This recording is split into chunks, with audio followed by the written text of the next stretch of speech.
Tudo bem com vocês? Acho que agora dá prazer estar com vocês aqui. E eu fui incumbido aqui de tentar dividir aqui essa aula com vocês. Então, no domingo passado, o pastor Wilson falou da lição 9, né, relacionada ao Salmo 106. E hoje nós vamos para a lição 10, ou para o estudo 10, que é o Salmo 107, que tem como título Resgatados entre as Nações. E é isso que somos, né? No nosso país, a nossa vida aqui nesse país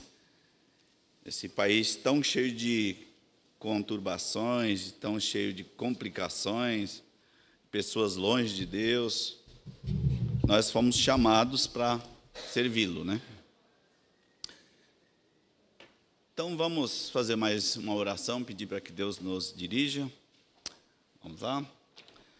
Senhor, nós queremos te agradecer pela oportunidade de estarmos juntos mais uma vez e queremos te pedir, Senhor, que dirija as nossas vidas, que abra as nossas mentes, que abra os nossos corações para entendermos a Tua palavra e para deixarmos que a Tua palavra tenha efeito na nossa vida e que transformemos em prática na nossa vida. É em nome de Jesus que nós te pedimos e te agradecemos. Amém. Bom, irmãos, me avisaram que esse negócio aqui não está funcionando muito bem. Vamos ver se vai funcionar. Então, parece que está, né? Eu acho que... Então, em primeiro lugar, eu gostaria de relembrar, né? Eu acho que vocês, todos nós sabemos, acho que já foi falado, que os salmos eles são divididos em 5 livros. Do Salmo 1 ao 41 é o livro 1, do Salmo 42 ao 72 é o livro 2, do 73 ao 89 é o livro 3, na verdade, o 2 é o 42 e o 72, e o livro 4 é do 90 ao 106, e o livro 5, que é o que nós vamos começar hoje, vai do 107 até o 150. E os teólogos, eles, com uma finalidade de facilitar o entendimento do Salmo, eles dividiram o Salmo, classificaram os Salmos de acordo com o seu estilo literário, ou seu tipo literário. E essa divisão tem outras divisões, eu trouxe aqui as que são mais comumente utilizadas. Em hinos de louvor, em lamentações, ações de graças, cânticos de confiança, salmos reais e salmos sapienciais, né? Sapienciais. E o Salmo 107, onde é que ele está classificado? Ele está aqui nos salmos de ações de graças, né? Tá nessa classe. Não é que o 6 esteja relacionado ao livro 5, os salmos vão se encaixando aqui de acordo com o seu estilo literário. Ok? Então, para darmos início aqui ao nosso estudo propriamente dito, ver se eu consigo aqui.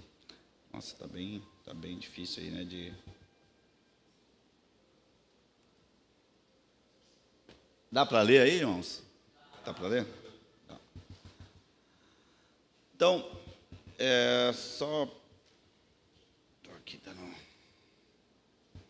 Então, o Salmo 107, ele é responsável por dar início a esse o último e o quinto livro, e é o último do livro dos Salmos.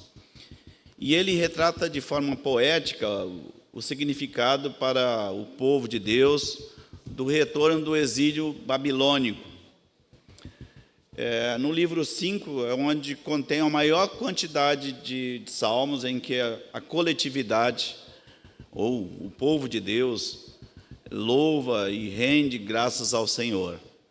Essa é uma característica desse quinto livro, que é composto do Salmo 107 ao 150.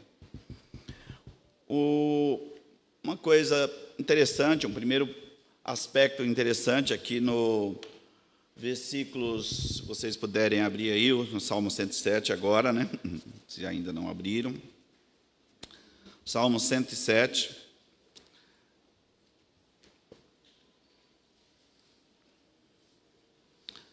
Então, ele começa fazendo um chamamento. Ele começa fazendo um apelo. Ele começa fazendo o seguinte ponto. Você é remido do Senhor? Você foi resgatado pelo Senhor? Essa é a pergunta que já vem para nós. E se eu fui resgatado pelo Senhor, se eu sou remido do Senhor, então é razoável que eu renda graças ao Senhor. É razoável que a disposição do meu coração e da minha mente seja para louvar ao Senhor. Então ele faz esse chamamento. Vamos lembrar que o contexto aqui é da libertação do povo de Israel do exílio babilônico. Eles ficaram 70 anos. E a consequência, o fato de eles terem ido para o exílio, ficaram lá durante 70 anos, foi a consequência dos seus atos, foi a consequência do seu pecado. Foi uma situação de causa e efeito. Por causa do distanciamento que eles tiveram de Deus, por causa da desobediência, eles foram cativos, né, para a Babilônia. E aqui, a partir desse Salmo 107, vai justamente trazer esse ponto de que, apesar desse período tão turbulento, apesar desse período de opressão profunda, de estar longe do seu país, da sua nação, do seu povo junto, apesar de tudo isso, o Senhor os resgatou. E aí, o coração e a mente têm que ter a disposição para render graças ao Senhor. E o seu povo foi liberto da opressão do inimigo, da maldade do inimigo. E aí eu já também queria deixar uma primeira reflexão e uma primeira aplicação para nós. Quais são os nossos inimigos que nos aprisionam, que nos oprimem? E o inimigo, muitas vezes, não precisa ser uma pessoa, e nem o próprio diabo. Às vezes é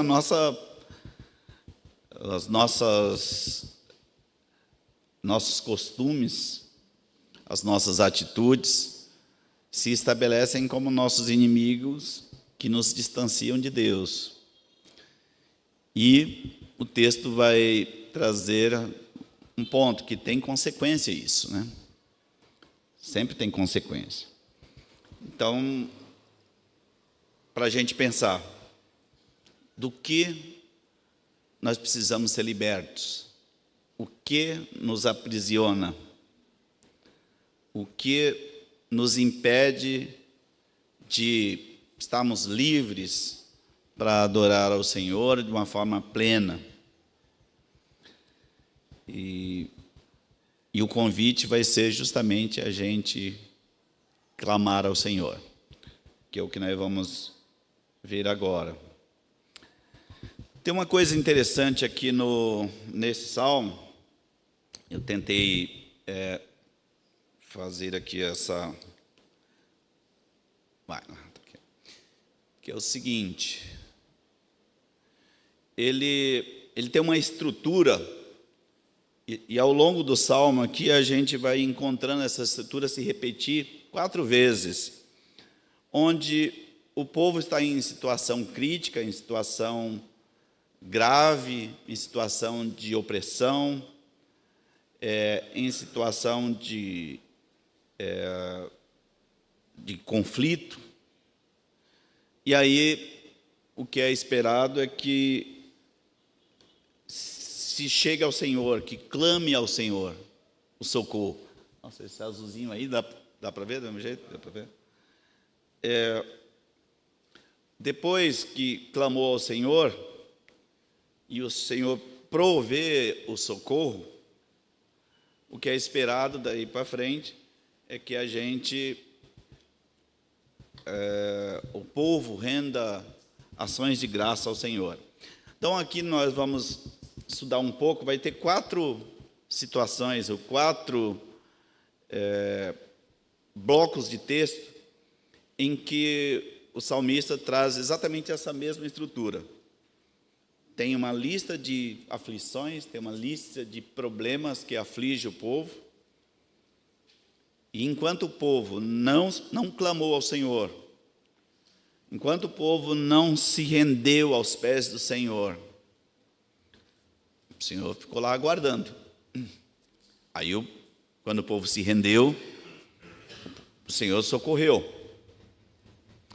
E aí, quando o Senhor socorreu, que recebemos a bênção, a gente tem que ir lá e render graças e louvar ao Senhor. Então, essa é a estrutura, e agora nós vamos para os eventos. Então, eu tentei trazer aquela estrutura, eu coloquei aqui na vertical. Então, como você pode ver, nesse vermelhinho aqui está a situação de aflição do povo, depois o clamor do povo, depois o socorro do Senhor e depois ações de graça do povo. E quais situações de aflição que a gente tem? Lá nos versículos 4 e 5, aí eu vou pedir para... Ou vamos ler junto, né? Porque aí, acho que por causa da transmissão, vamos ler juntos aí os versículos 4 e 5. Vamos lá?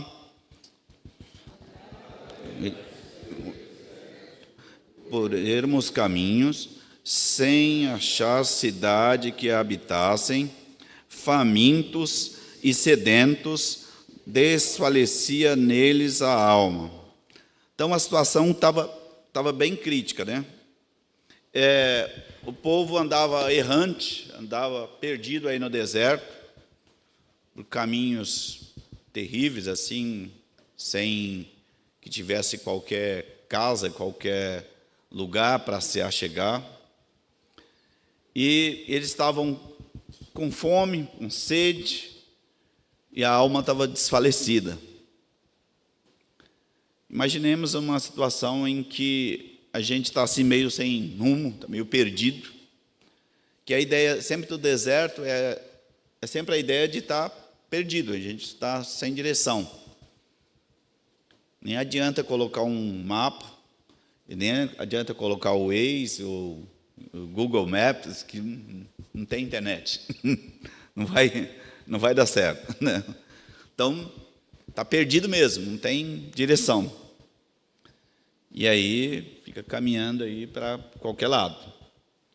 E como consequência disso, dessa situação de estar perdido, acaba o alimento.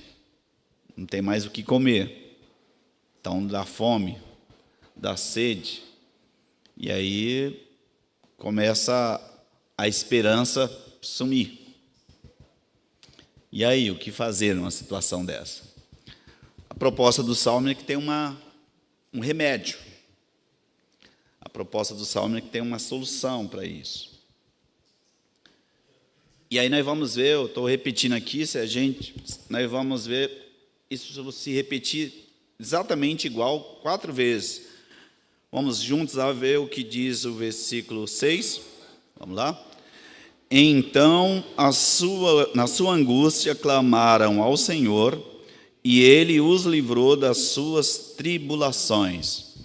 O que é que o povo fez? Na sua angústia, eles clamaram ao Senhor, e Ele os aliviou das suas tribulações. Quais eram as tribulações aqui nesse contexto, nesse bloco de texto? Está perdido no deserto? Está sem direção? E aí tem fome, tem sede, e tem angústia, tem depressão, tem falta de direcionamento.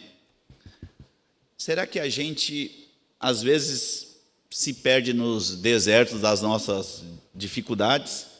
Será que tem algum deserto na nossa vida que a gente encontra e a gente não sabe direito o que fazer? Se a gente traçar um paralelo, essa é mais ou menos a ideia. Sabe quando alguém fica desempregado em casa e o dinheiro da indenização vai embora, aí você começa a ficar sem direção, começa a ficar meio no deserto da falta de emprego, né? E aí,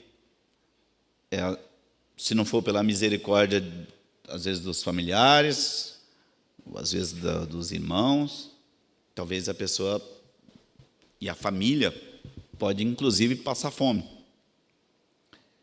pode não ter o suprimento. E aí vem a sensação de impotência, vem a sensação de não saber o que fazer. E aí o convite, novamente, na angústia a gente tem que clamar ao Senhor, que Ele vai aliviar as nossas tribulações. E aí no versículo 9, o que aconteceu? Vamos ler lá o versículo 9.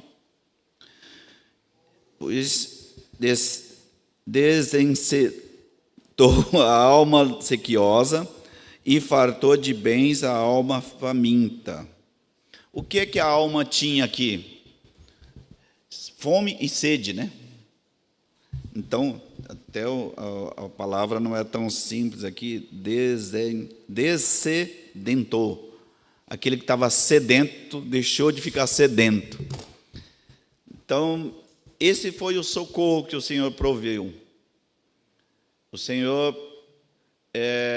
além disso, o versículo 7, aliás, era para eu ter lido primeiro o 7, eu pulei direto para o 9. No 7 diz assim, vamos lá? Conduziu-os pelo caminho direito, para que fossem à cidade em que habitassem. Veja, eles estavam perdidos no deserto, não sabiam para onde caminhar, sem lar, sem direção. O que é que o Senhor fez? Conduziu-os em um caminho direito, porque deserto, qualquer caminho serve, né? Você não tem uma trilha, você não tem... Dizem os nômades, aqueles que moram no deserto, eu não esqueci o nome como eles são categorizados, beduínos, eles enxergam uma trilha lá. Apesar que o deserto, onde tem areia, o tempo todo a trilha é apagada, né? Porque vem o vento e movimenta a areia, aquela trilha é apagada.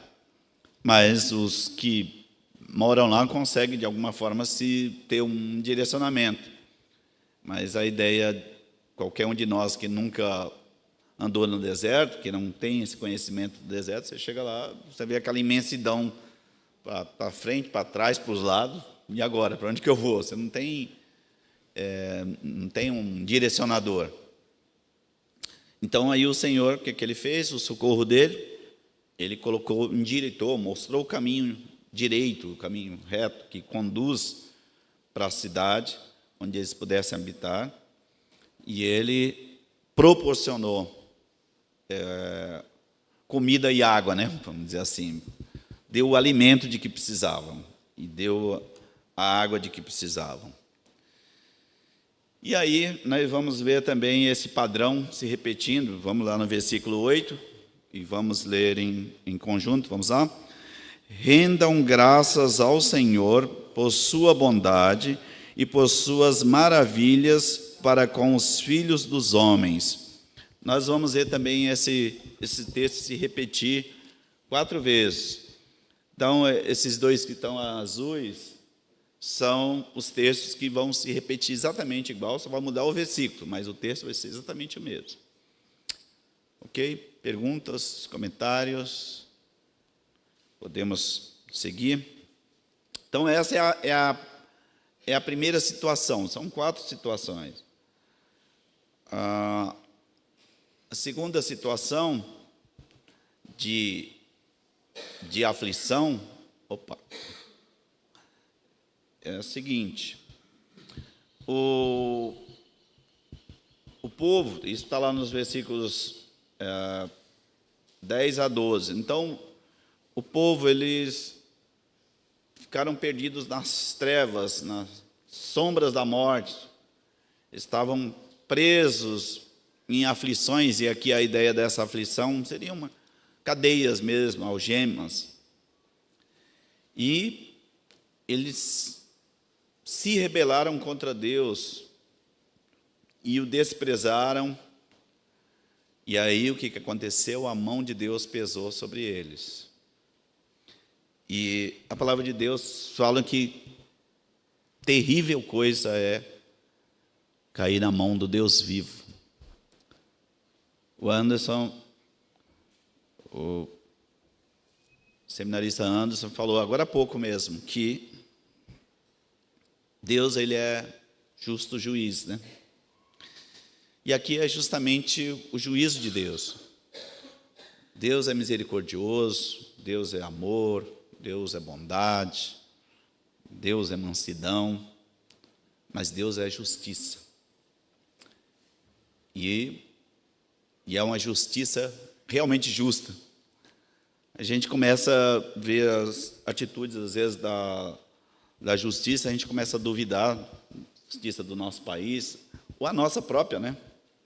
A gente, na hora de julgar, dificilmente a gente não vai ser tendencioso.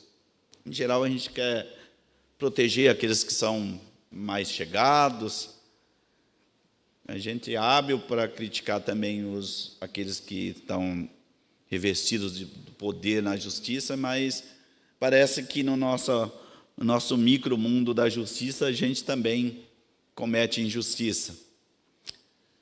E aqui a situação do povo de Israel era de afrontar Deus, inclusive. Vamos ver lá nos versículos 10 a 12, vamos ler juntos, então? Vamos lá? Os que assentaram nas trevas e nas sombras da morte, presos em aflições e em ferros, por se terem rebelado contra a palavra de Deus e haverem desprezado o conselho do Altíssimo, de modo que lhes abateu com trabalhos o coração, caíram e não houve quem os socorresse. Então, é muito perigoso afrontar a Deus. Não é que o Deus seja um Deus vingativo, porque Deus avisou. O manual da nossa vida, que é a sua palavra, está escrito lá, o regramento. A gente não pode se posicionar como desavisados, porque está lá. E o povo de Israel não era inocente, não era desavisado. Eles, de caso pensado, resolveram afrontar a Deus, resolveram se rebelar diante de Deus. Aí, a consequência veio de uma forma terrível. Eles ficaram com as suas visões turvas, ficaram cegos, ficaram na sombra da morte. E, naquele sufoco, não teve quem os socorresse. E quando é que isso mudou? Exatamente quando eles fizeram aquilo que é o texto que nós já lemos. Mas vamos lá agora no versículo 13 e vamos repetir. Então, na sua angústia, clamaram ao Senhor, e Ele os aliviou das suas tribulações. Aqui no versículo 13, de novo, nós vimos isso no versículo 8, né? Desculpa, no versículo 6, e agora se repete no versículo 13. Novamente, essa é a estrutura. Tem a situação de aflição. Desta vez, a situação de aflição é a cegueira espiritual, é o pavor, é o medo, é a prisão, como consequência de terem se rebelado, de terem afrontado a palavra do Senhor, terem afrontado Deus Altíssimo. Só que esses mesmos que fizeram essa loucura, quando se arrependeram, quando viram que não davam conta do tamanho da angústia que estavam passando, resolveram se arrepender e clamar ao Senhor. E aqui é por isso que Deus é Deus, né? Porque quando alguém afronta a gente assim, para valer, e essa afronta aqui foi terrível, que fizeram a Deus. Talvez a gente tenha dificuldade de perdoar, né? De abrandar. Sabe quando alguém gratuitamente foi lá, te ofendeu, te xingou, te diminuiu, te colocou numa situação absolutamente injusta? Nossa tendência é nos distanciarmos e a gente ainda se reveste assim de uma casca de espiritualidade, não vou entregar ele para Deus. Aí lá na frente aquele ficou perturbado por ter sido injusto e nos procurou. Como será que a gente age, né? Por isso que Deus é Deus. Apesar da afronta, o que aconteceu?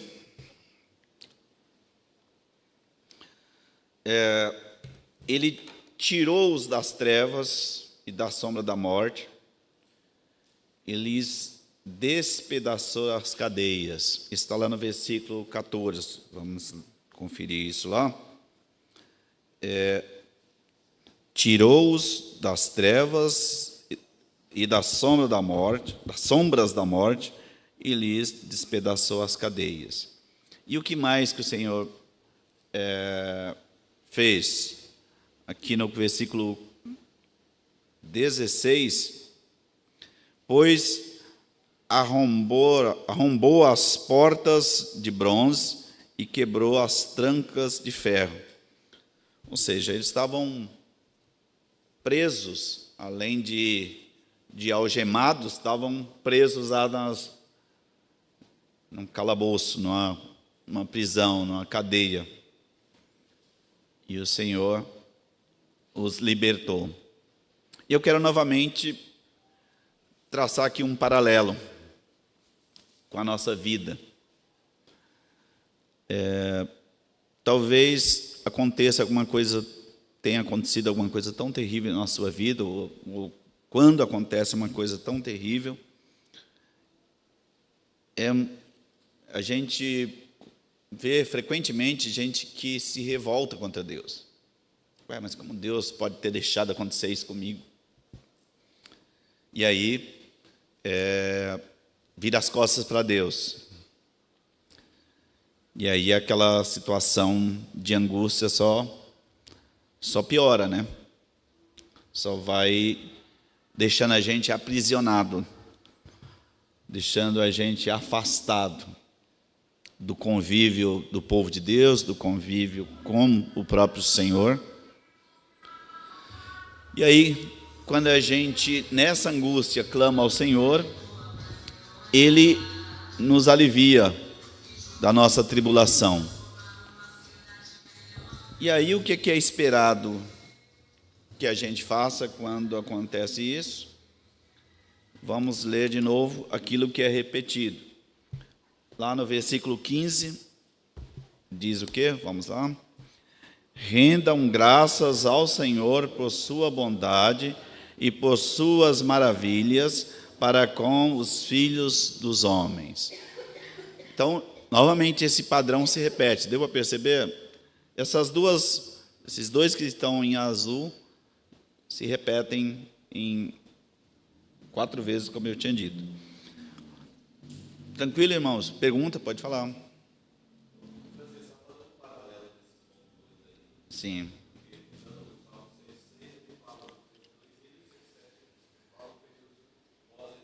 Verdade.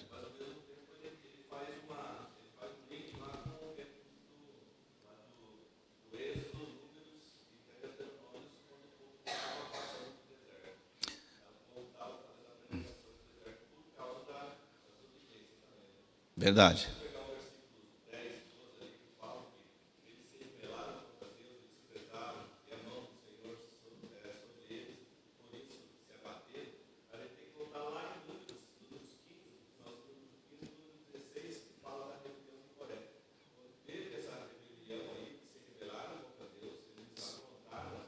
Pois é.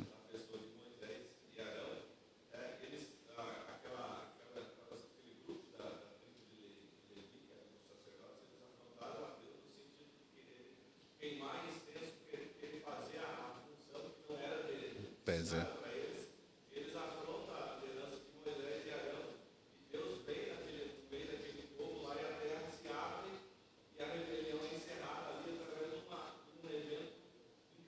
Extraordinário, né? É. Verdade.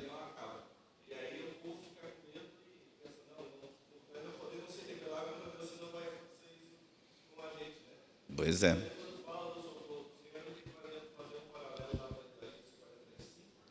Sim.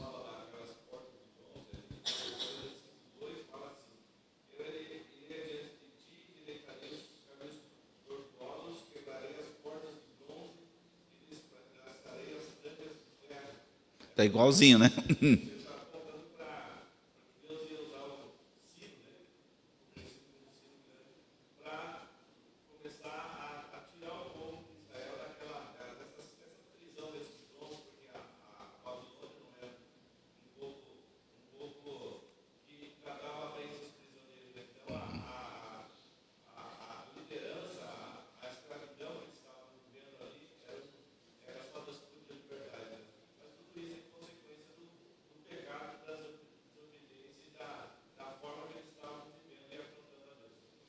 Legal, obrigado, viu?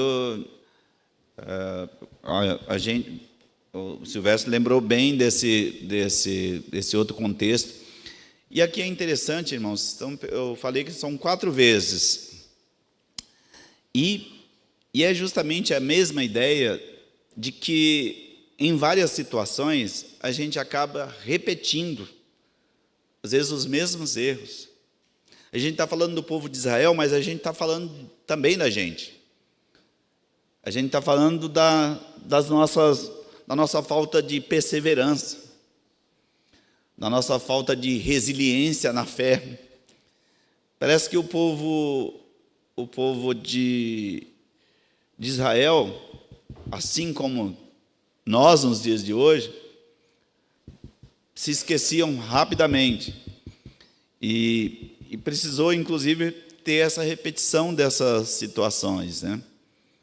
Então, a mensagem que é passada aqui E é por isso que tem essa repetição aqui nesses dois azuis que eu falei, que quando na angústia tem arrependimento, tem clamor, aí Deus se compadece. Porque se nessa angústia clamar, mas se for da boca para fora, não for do coração, isso também não vai adiantar nada. Se não tiver arrependimento verdadeiro no coração, isso também não vai adiantar nada. Porque Deus sonda os nossos corações. Deus sonda a nossa mente.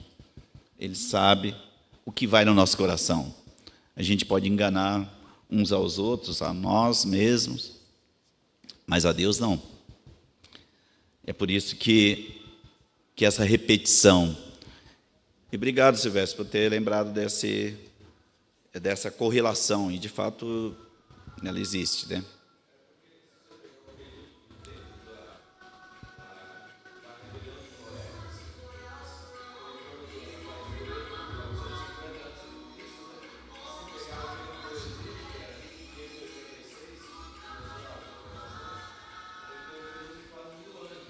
Pois é, já vê, é tempo, né? Parece que, olhando aqui, parece que não é nada, né? Pois é.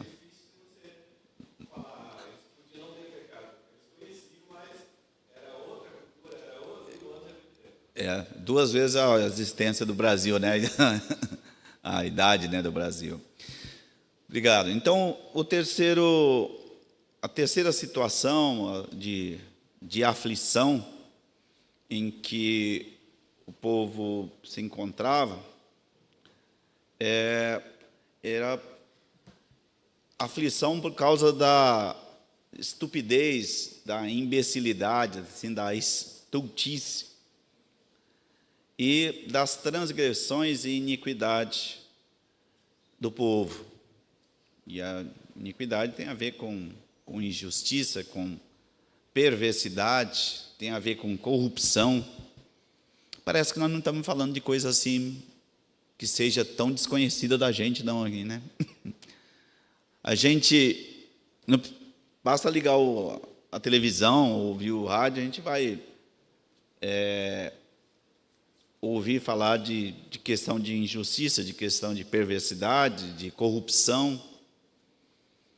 Pois é, a situação que levou à aflição do povo foi justamente por causa disso, por causa da sua estupidez, por causa da sua imbecilidade, por causa da sua transgressão, por causa da sua iniquidade. Vamos ler lá nos versículos 17 e 18, diz o seguinte, vamos lá? Os estultos, por causa do seu caminho de transgressão e por causa das suas iniquidades, serão afligidos. A sua alma aborreceu toda sorte de comida e chegaram às portas da morte. Aqui é a ideia de, inclusive, comida oferecida a ídolos, a todo tipo de abominação, todo tipo de perversidade, todo tipo de corrupção da alma. O povo se deixou conduzir por isso. E aí tem consequência. Tem consequência.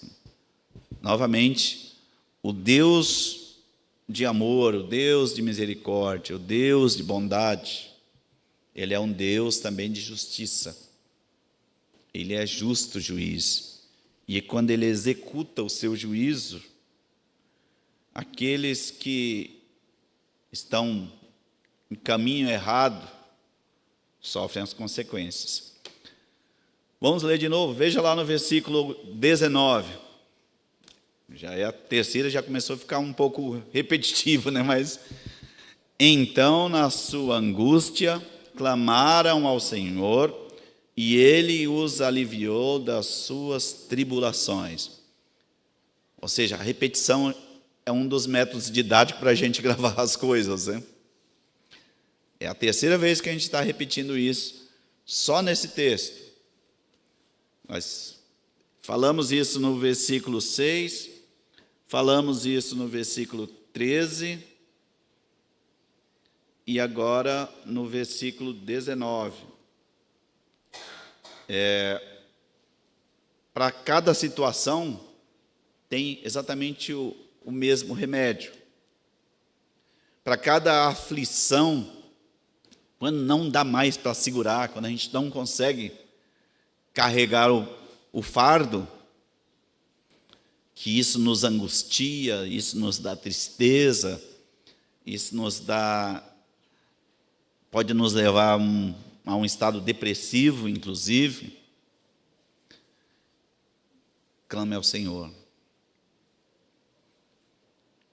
que Ele vai nos aliviar. E aí a gente precisa de ajuda muitas vezes, né? Quando a gente está num estado de angústia tão profunda que a gente não consegue dar conta de lidar com aquilo sozinho, e às vezes nem de se achegar ao Senhor, aí é que entra a ajuda horizontal, aí é que entra a igreja, aí é que entra a comunhão. Por isso, esse é um valor muito grande a gente congregar. Falar, mas eu não me sinto à vontade para me abrir. O próprio Espírito Santo vai preparar gente no seu povo que vai promover essa confiança no seu coração, no nosso coração, para que a gente compartilhe. Que às vezes a gente vem na igreja, a gente vê o irmão, ou a irmã, aparentemente parece que está tudo normal, está tudo bem, e às vezes não está. Às vezes tem uma coisa terrível corroendo, consumindo. Nessa angústia, no texto que está aqui parece assim tão simples, na escrita está bem simples até, mas o processo de efetivação disso nem sempre é tão simples assim. Mas o Senhor está lá, de braços abertos, esperando para nos atender. E aí, o que Deus fez nessa situação? Vamos ver lá no versículo 20. Enviou-lhes a sua palavra e os sarou e os livrou do que lhes era mortal. Veja, a transgressão, a estupidez, a perversidade, a corrupção, a injustiça, são coisas mortais para a vida humana. Mortais para a gente mesmo e mortais para os outros, né? E aí o que cura? O que é que sara? Nós vimos aqui que foi a própria palavra do Senhor. Por isso que também a gente precisa consultar a palavra. Novamente vou recorrer ao que o Anderson disse, que às vezes a gente se esquece de orar, se esquece de ler a palavra. E Deus está querendo falar com a gente, né? A gente está tão angustiado. Aí você lê um texto, aquele texto vai aliviar a gente de uma forma incrível. Não é que a Bíblia, o papel em si, tem algum poder mágico, mas é Deus que fala ao nosso coração, através do Espírito Santo, que vai aliviar, trazer calma, trazer alívio, né, no nosso coração. E adivinha qual é o esperado? Vamos lá, no versículo 21. Rendam graças ao Senhor por sua bondade e por suas maravilhas para com os filhos dos homens. De novo, o padrão se repete. E a quarta e última situação é que é uma outra situação que parece que a gente está falando aqui de uma coisa que parece, aí vai para o mar, né? Agora vai falar do mar, mas também tinha abordagem no mar. Havia muitos perigos, e há, né, muitos perigos no mar. Navegar é perigoso, dependendo da situação do mar. Tem ventos, tempestades, ondas gigantes, deixam lá os marinheiros e todos aqueles que estiverem na embarcação apavorados, angustiados, desfalecidos, e começa a deixar como se tivesse bêbados, né? Ébrios, começam a ficar perdidos, tontos. Aqui tem um texto um pouco longo, mas vamos ler também, por favor. Estou de olho ali no horário. A gente está mais ou menos dentro do planejado. Então, vamos lá, no versículo 23, diz o seguinte: os que, tomando navios, descem aos mares, os que fazem tráfico na imensidade das águas, esses veem as obras do Senhor e as suas maravilhas nas profundezas do abismo. Pois ele falou e fez levantar o vento tempestuoso, que elevou as ondas do mar. Subiram até os céus e desceram até o abismo. No meio destas angústias, desfaleciam-se-lhes a alma. Andaram e cambalearam como ébrios e perderam o tino, todo o tino. Então, perder o tino é ficar desorientado, né? Ficar como um louco, desatinado. Fala que o próprio Deus é quem tem o controle do vento, tem o controle de tudo. E é como que a embarcação nas ondas, né, subia e depois descia. Aquela subida enorme, depois, por favor, desceu de uma vez. Imagina o desespero que é isso, né? Tal como é no deserto, você olha para a direita, olha para a esquerda, no deserto você só vê areia, você só vê água, para frente, para trás, só vê água, e uma água violenta, né? Uma situação de tempestade, uma situação de tormenta, uma situação que gera pavor, gera desespero. E nessa hora, o que é que a gente faz? E o que é que o povo deveria fazer? Versículo 28. Então, na sua angústia, clamaram ao Senhor, e ele os aliviou das suas tribulações. A forma continua.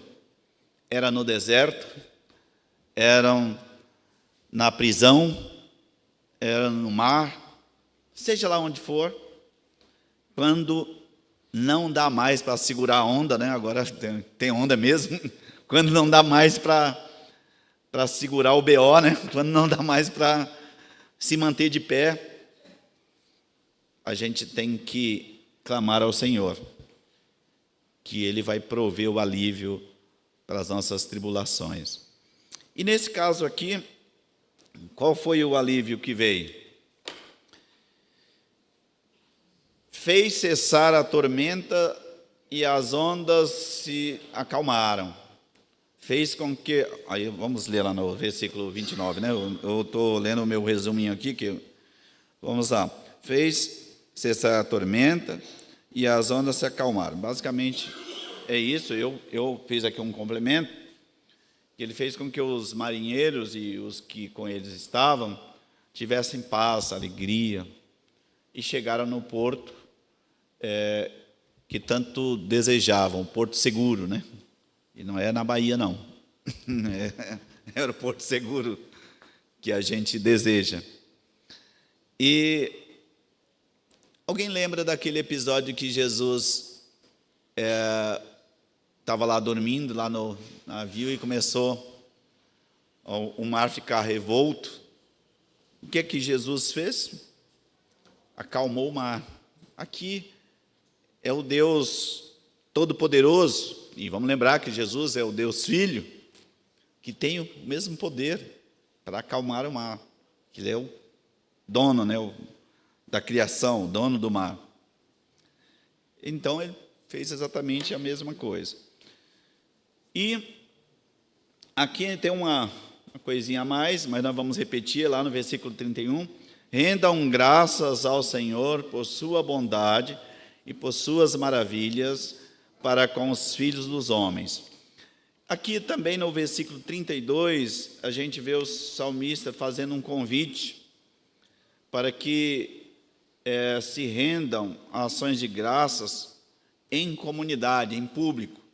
Aqui no versículo 32, diz o seguinte: exultem-no também na assembleia do povo e o glorifique no conselho dos anciões. Bom, esses são os 4 pontos, são as 4 situações que o texto traz. Mas também, vamos ver se vai lá. Agora nós temos uma explicação e algo para a gente lembrar, ou para o povo lembrar, que o Deus Todo-Poderoso, soberano, que domina todas as coisas, Ele é justo juiz e continua sendo misericordioso. Então, o Deus Todo-Poderoso, Ele tem um controle de todas as coisas. Ele transforma a fertilidade em aridez, e a aridez em fertilidade. Ele permite a opressão e o sofrimento, tudo por causa do pecado, e Ele espera arrependimento.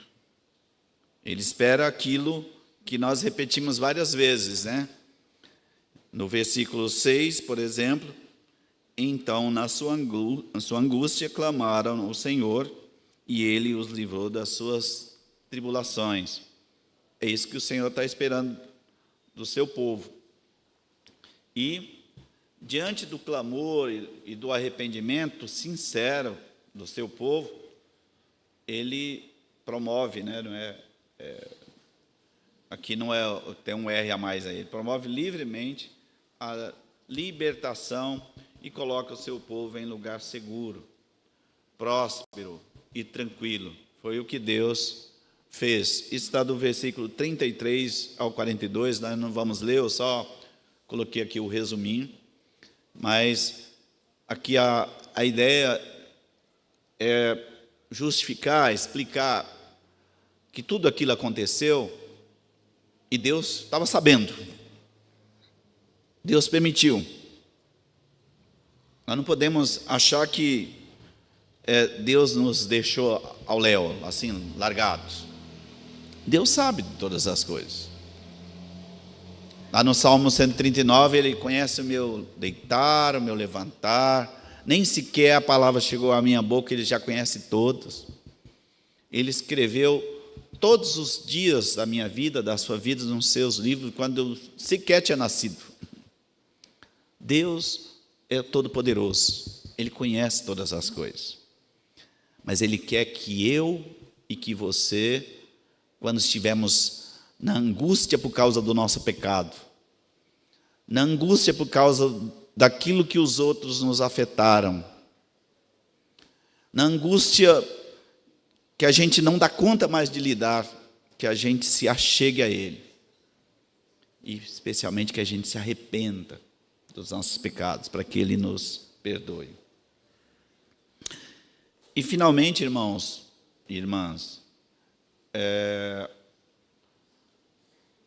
o salmista traz aqui uma exortação. Ele conclui com uma exortação para nós. E qual que é essa exortação?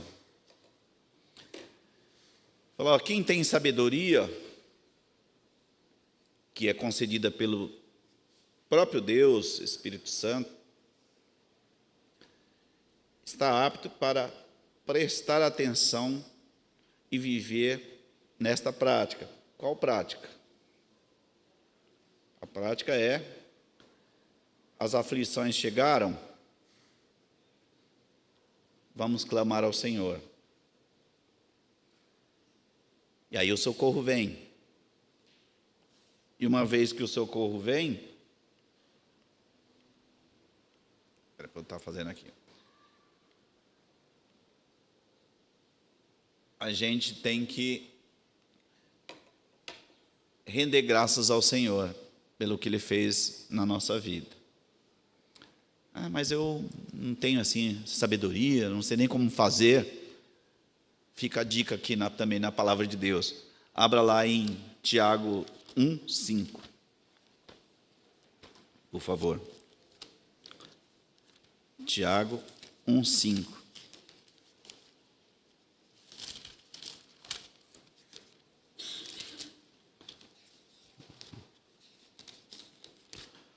Opa, só um instantinho que eu estou...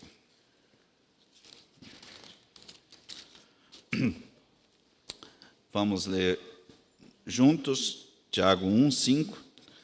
Se, porém, algum de vós necessita de sabedoria, peça a Deus, que a todos dá liberalmente, e nada lhes impropera, e ser-lhes-á concedido.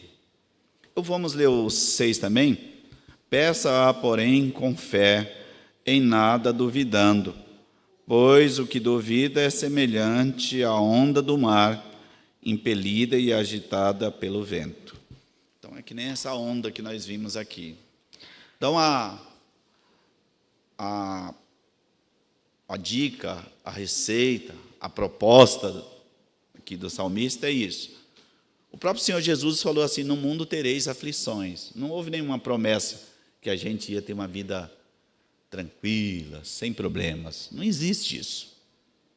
A gente tem problemas. A gente tem aflições. A gente tem dificuldades. A gente tem medos. A gente tropeça. E a gente sente a angústia. A gente sente a culpa. Se tem uma coisa terrível para o crente, é a culpa do pecado.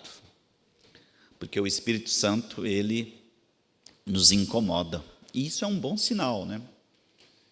Se o Espírito Santo está incomodando a gente por causa de uma falha que a gente cometeu, significa que ele está conosco, ele está querendo nos resgatar, ele está querendo nos redirecionar. E aí, o que a gente faz? Clama a Deus por socorro. E Ele vai ouvir. Ele é um Deus bondoso, Ele é um Deus misericordioso, um Deus cuidadoso. Ele vai nos prover o socorro.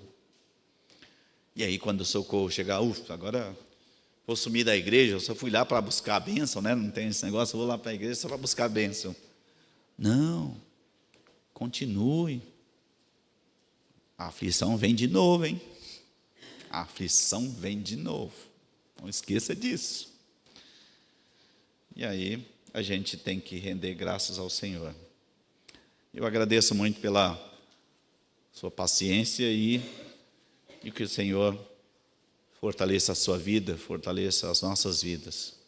Em nome de Jesus. Um ótimo domingo para vocês, para a família de vocês. Que o Senhor guarde a vida de vocês. Em nome de Jesus. Obrigado.